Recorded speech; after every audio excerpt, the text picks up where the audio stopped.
Now, a huge question arises in this chapter. What do all acids have common in them? What do all acids have common in them? I say it is hydrogen. I say it is hydrogen. How can I prove that? To prove that, we need to discuss an activity. In this activity, you can see a jar is set up. Okay, a rubber cork is there. Okay, and on that rubber cork, two iron nails are put. Okay, and these two iron nails are connected through a battery and a bulb. Clear? Okay, now what is the solution? The solution taken is dilute HCl. Clear? Okay, now what happens? This dilute HCl will conduct electricity. Okay, how can we prove that? How do we know that it conducts electricity? Because whenever we connect the battery, we will see that the bulb is glowing. It proves that electricity is conducted by the solution, and the solution taken is dilute HCl. What actually happens? Dilute HCl dissociates into H plus ion and Cl minus ion.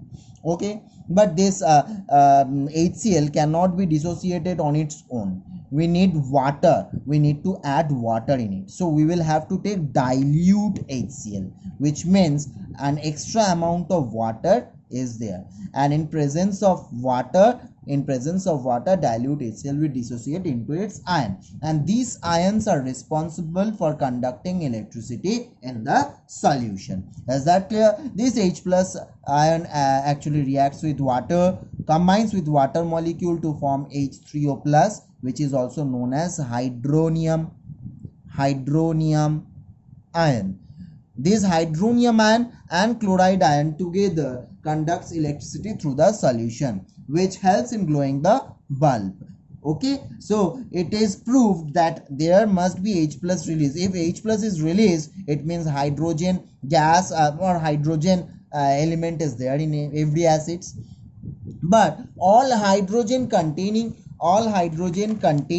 molecules are not acids. All hydrogen containing molecules are not acid. Let me give you an example. What is the formula of glucose? The formula of glucose is C6H12O6. Okay, and this contains hydrogen, 12 atoms of hydrogen. Is that clear? But this glucose cannot conduct electricity. Why? Because it does not dissociate into its constituent ions. Okay, so if we conduct the same experiment by taking glucose solution, the bulb will not glow. It proves that C6H12O6, which is also known as glucose, will not produce H plus ion in aqueous solution. Is that clear? So all hydrogen containing elements are not acids, but acids will always contain hydrogen, which can form H plus ion when dissolved in water. Is that clear? Okay, so this experiment can also be conducted by taking NaOH, and NaOH also dissociates in presence of water into Na plus and OH minus. Two ions are formed. One is cation Na plus, sodium ion. Okay, sodium ion, and the other one is hydroxide ion. Okay, hydroxyl ion. Okay, clear? So these ions are responsible for conducting electricity also. Is that clear? So all acids, what do all acids have common in them? H plus ion or hydrogen. And what do all bases have common in them? Hydroxyl ion or hydroxide ion, or what? OH minus ion. Is that clear? Very good. Now let us come to one of the most important topic in this chapter, pH. Okay, pH is the unit of measuring the strength of an acid or base. Okay, it is a scale which has marking 0 to 14. Okay, 0 to 14. And what is the midpoint between 0 to 14? It is 7. The 7, if the pH is less than 7, it will be called an acid. If the pH is greater than 7, it will be called a base. Okay, up to 14 and up to 0.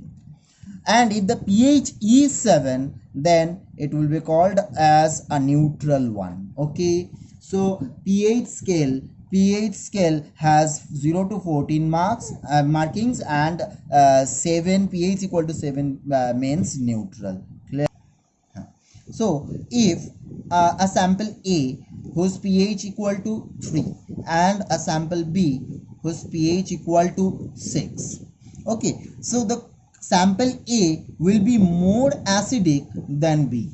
Okay, because more the number is less than 7. Okay, more the difference between the pH of the sample and 7, greater will be its acidity. Okay, and same in case of bases also. Okay, for example, sample C pH is 8 and sample D pH is 13. It means sample D is more basic.